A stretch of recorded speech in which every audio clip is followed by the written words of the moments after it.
নমস্কার বন্ধুরা, food lover চ্যানেলে সবাইকে স্বাগত জানাই। আশা করি সবাই খুব ভালো আছেন।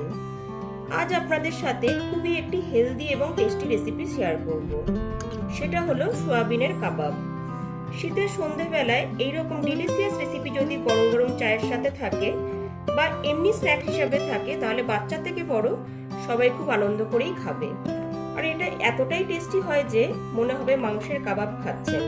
তাহলে চলুন ঝটপট রেসিপিটি দেখে নিই। সয়াবিনের কাবাব বানাবো, তার জন্য এখানে 1 প্যাকেট সয়াবিন সেদ্ধ করে জলটা ঝরিয়ে রেখেছি। এবার মিক্সার জারে এর একটা পেস্ট রেডি করে নেব।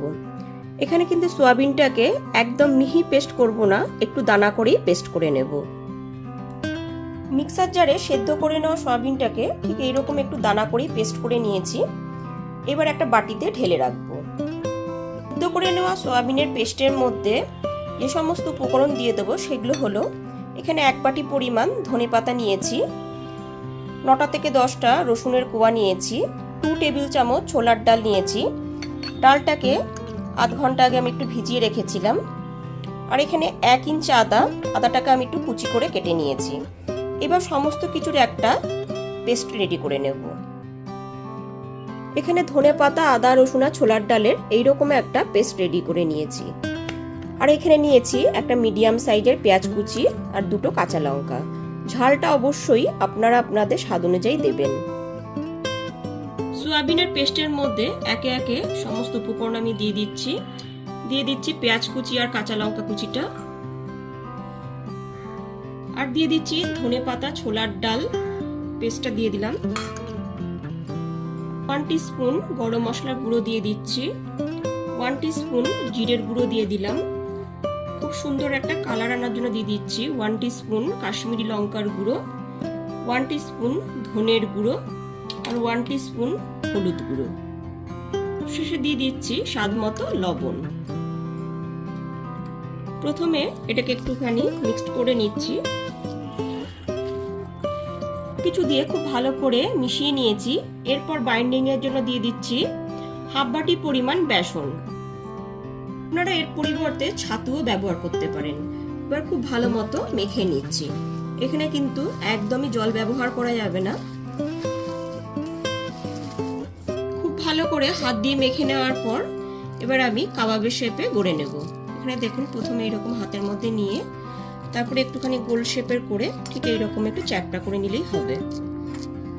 ঠিক এইরকম ভাবে প্রত্যেকটাকে আমি রেডি করে নেব। হাতের সাহায্যে প্রত্যেকটাকে ঠিক এইরকম ভাবে কাবাবের শেপে গড়ে নিয়েছি। এবার এটাকে ফ্রাই করে নেব। এবার কাবাবগুলোকে ভেজে নেওয়ার জন্য একটা বড় ননস্টিক প্যানে কিছুটা পরিমাণ তেল দিয়ে দিয়েছি। তেলটা এখানে গরম হয়ে গেছে। এবার একে একে কাবাবগুলোকে দিয়ে দিচ্ছি। গ্যাসের ফ্লেমটা এখন লোতেই রাখতে হবে।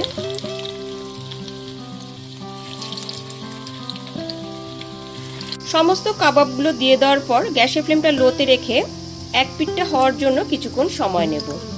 এক পিঠটা হয়ে গেলে পরে তারপরেই অপর পিঠটা উল্টে দেব। পিঠটা হয়ে গেলে পরে ঠিক এইরকম ভাবে অপর পিঠটা উল্টে নেব। গ্যাসের ফ্লেমটা লোতে রেখে একটু সময় নিয়ে কাবাবগুলোকে এক পিঠটা ভেজে নিয়েছি। এক পিঠটা ভাজা হয়ে গেলে পরেই অপর পিঠটা উল্টে দিতে হবে। গ্যাসের ফ্লেমটা লোতে রেখে কাবাবগুলো এক এক পিঠ আমি ভেজে নিচ্ছি। এক এক পিঠ হয়ে গেলে পরে ঠিক এইরকম ভাবে উল্টে আরেক পিঠ ভেজে নিতে হবে।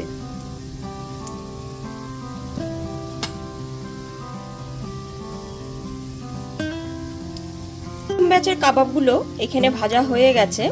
এবার একটা বাটিতে তুলে নেব। দ্বিতীয় ব্যাচের কাবাবগুলোকেও ঠিক একই রকম ভাবে আমরা ভেজে নেব। এখানে সমস্ত কাবাবগুলোকে গ্যাসের ফ্লেমটা লোতে রেখে একটু ডিপ ব্রাউন কালারের করে ভেজে নিয়েছি। এখানে কাবাবগুলো দেখুন ভাজা হয়ে গেছে। এবার তেল থেকে তুলে নেব।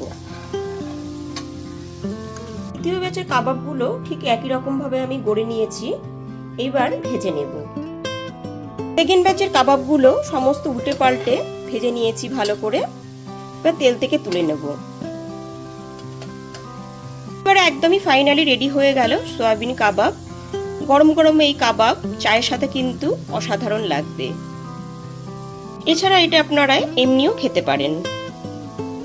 এইবার এক একদমই ফাইনালি রেডি হয়ে গেছে সোয়াবিনের কাবাব।